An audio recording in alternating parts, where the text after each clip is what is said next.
योग अभ्यास करने के साथ साथ पृथ्वी और जीवन के दूसरे मूल तत्वों से जुड़े रहने से भी जीवन में बहुत मजबूती आएगी। और ये बहुत जरूरी है कि आप मजबूती से जिए। मजबूत होने का मतलब सिर्फ मांसपेशियों की ताकत होना नहीं है। आपके अंदर जीवन की बुनियादी बनावट मजबूत होनी चाहिए, न सिर्फ सेहत के लिए, न केवल बैक्टीरिया, वायरस और दूसरी बीमारियों के बाहरी आक्रमणों से लड़ने के लिए, बल्कि आध्यात्मिक प्रक्रिया के लिए भी एक मजबूत और स्थिर शारीरिक सिस्टम बहुत जरूरी है, ताकि जब आप अपनी ऊर्जा को प्रज्वलित करें, जब आप अपनी प्रतिभा को खोलें, तब चोट ना पहुंचे। शारीरिक बनावट का एक बहुत ही स्थिर मंच।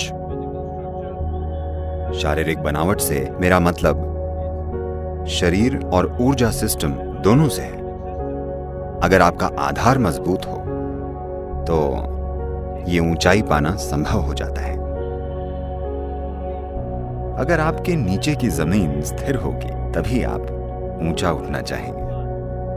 अगर आप जहां खड़े हैं वो स्थिर नहीं है, अगर मंच स्थिर नहीं है तो नाचना तो भूल जाइए, आप चल भी नहीं पाएंगे। आप इतना डर जाएंगे कि आप लेट जाना चाहेंगे, क्योंकि मंच अस्थिर है। तो ऐसा हर जगह दिखता है। कितने सारे लोगों ने जिन्होंने अपनी भीतरी प्रतिभा के तार को छेड़कर अपने प्रदर्शन को ऊंचा उठाया, दुर्भाग्य से उन्हें भारी अस्थिरताएं और गहरे दुख पहुंचे। कितने सारे कलाकारों ने आत्महत्या कर ली है।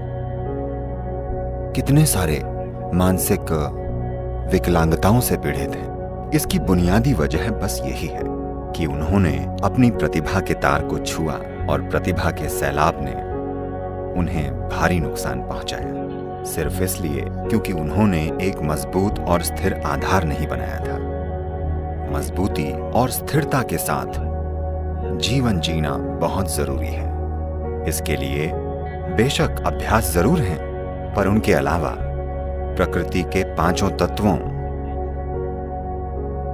पृथ्वी, जल, वायु, अग्नि और आकाश के संपर्क में रहना होगा। इसके बिना आप शरीर को मजबूत नहीं कर पाएंगे। इन दिनों लोग छोटे छोटे कमरों में रह रहे हैं, जहां तापमान हमेशा 69 या 70 डिग्री फ़ारेनहाइट होता है। ये जीने का तरीका नहीं है।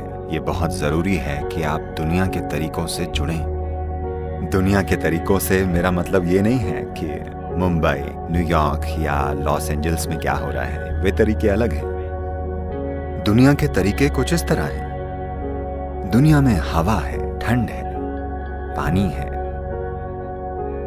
यहां आग है। ये तमाम चीजें हैं। दुनिया के तौर तरीकों से जुड़ना बहुत बहुत जरूरी है। आइए इसे ठीक से समझें।